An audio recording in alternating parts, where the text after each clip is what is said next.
इस साल बोर्ड के लिए मोस्ट इम्पॉर्टेंट कंपाउंड माइक्रोस्कोप, ज़्यादातर इसका रे डायग्राम पूछा जाता है और magnifying power.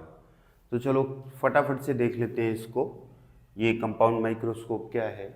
Microscope optical instrument है जो एक टाइनी ऑब्जेक्ट की वेल मैग्नीफाइड इमेज हमें दिखाता है। इसका रे डायग्राम, इसमें हमने दो लेंस यूज़ किए हैं, दोनों कन्वर्जेंट हैं।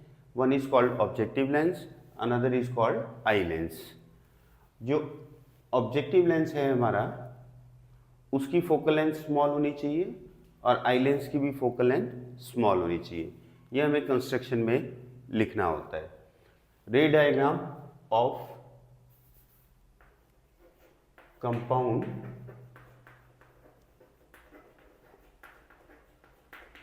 माइक्रोस्कोप।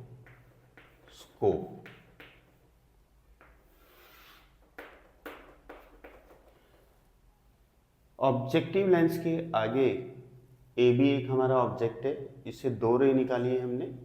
एक जो सेंटर से पास हो रही है, थिन लेंस के लिए जो रे सेंटर से पास होती है ऑप्टिकल सेंटर से, वो स्ट्रेट पास होती है। दूसरी रे पैरेलल, जिसको ये अपने फोकस पे कन्वर्स करेगा और ये दोनों रे आकर यहाँ पर मीट करेगी। जहाँ पर रिफ्लेक्टेड रे एक्चुअली मीट करती है वहाँ पर हमें रियल इमेज मिलती है। तो इस ऑब्जेक्टिव लेंस के लिए ये ऑब्जेक्ट हो गया ए बी और इसकी image A dash B dash होगी। दूसरा लेंस जिसको हम आई लेंस बोलते हैं या आई पीस बोलते हैं, उस लेंस के सामने एक ऑब्जेक्ट है ए डैश बी डैश, जिसकी ये इमेज यहाँ फॉर्म कर रहा है A double dash B double dash. इस ऑब्जेक्ट से हमने अगेन तीन रे निकाली है। पहली जो सेंटर से पास हो रही है अनडाइवर्टेड जा रही है, दूसरी यहाँ पर, और तीसरी ये रही। ये दोनों रे हमें यहाँ से आती हुई अपीयर हो रही हैं। तो अगर हमारी reflected ray appears to meet होती है तो हमें वर्चुअल इमेज मिलती है। और कैसी मिल रही है? ये वेल मैग्नीफाइड इमेज मिल रही है। ठीक है, तो दिस इज द रे डायग्राम ऑफ कंपाउंड माइक्रोस्कोप। चलिए इसके मैग्नीफिकेशन के बारे में बात करते हैं। मैग्नीफिकेशन क्या होता है? रेशो होता है angle subtended by the final image to the angle subtended by the object at least distance of distinct vision of eye, जिसको हमने यहाँ पर डी बोला हुआ है। तो हमारा जो फाइनल इमेज है वो डी पे रखा होना चाहिए और ऑब्जेक्ट भी हमारा डी पे रखा होना चाहिए। बेसिकली हमारा ऑब्जेक्ट यहाँ है, तो हमने इमेजिन किया है कि ये ऑब्जेक्ट अगर यहाँ रखा होगा तो यहाँ पर ये एंगल अल्फ़ा बनाएगा और फाइनल इमेज एंगल बीटा बनाएगी। तो फाइनल इमेज और ऑब्जेक्ट जब लीस्ट डिस्टेंस पे रखे होते हैं, उस समय आई पीस में जो एंगल बनाते हैं उन दोनों के रेशियो को हम एंगुलर मैग्नीफिकेशन बोलते हैं। Angle subtended by the final image at eyepiece to the angle subtended by the object at eyepiece when both are at least distance of distinct vision of eye, जो कि 25 centimetre होता है normal आई के लिए।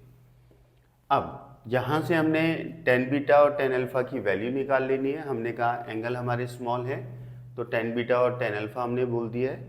Tan beta की value आती है A double dash B double dash upon में C two B double dash. तो देखो ये एंगल बीटा है, तो इसके लिए हमने ये लेंथ ली है A double dash B double dash perpendicular base C two B double dash.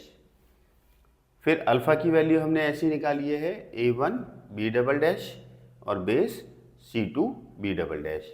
यहाँ पर ये दोनों कैंसिल हो गए और हमारा A one B double dash हमारी ऑब्जेक्ट की हाइट के ही इक्वल है ये, तो A one B double dash की जगह हमने ए बी पुट कर दिया यहाँ पर। ठीक है, और इसी को हमने ए डैश बी डैश से मल्टीप्लाई और डिवाइड कर दिया। ये लीनियर मैग्नीफिकेशन बन गया।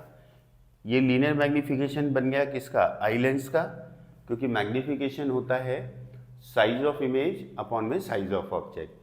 तो आई पीस के लिए ये ऑब्जेक्ट है ए डैश बी डैश और इमेज है A double dash B double dash. तो ये मैग्नीफिकेशन हो गया आई लेंस के लिए। इसी तरीके से अगर ऑब्जेक्टिव लेंस के बारे में बात करें तो उसका ऑब्जेक्ट ए बी और image A dash B dash, इन दोनों के रेशियो को ही हम मैग्नीफिकेशन बोलते हैं। तो हमने इसको बोल दिया ये ऑब्जेक्टिव लेंस का मैग्नीफिकेशन है। जब हमने सिंपल माइक्रोस्कोप पढ़ा था वहाँ पर आई पीस की जो मैग्नीफिकेशन आई थी 1+d/fe आई थी, तो इसकी जगह हमने यहाँ पर ये रख दिया।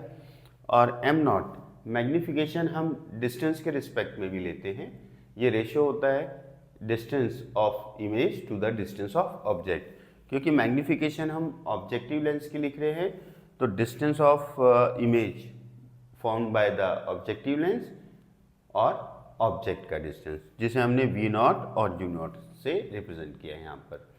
अगर हमारा ये ऑब्जेक्ट ए बी ऑब्जेक्ट अगर हमारा फोकल लेंथ के पास हो तो ये जो डिस्टेंस ऑफ ऑब्जेक्ट है वो F0 के इक्वल हो जाता है,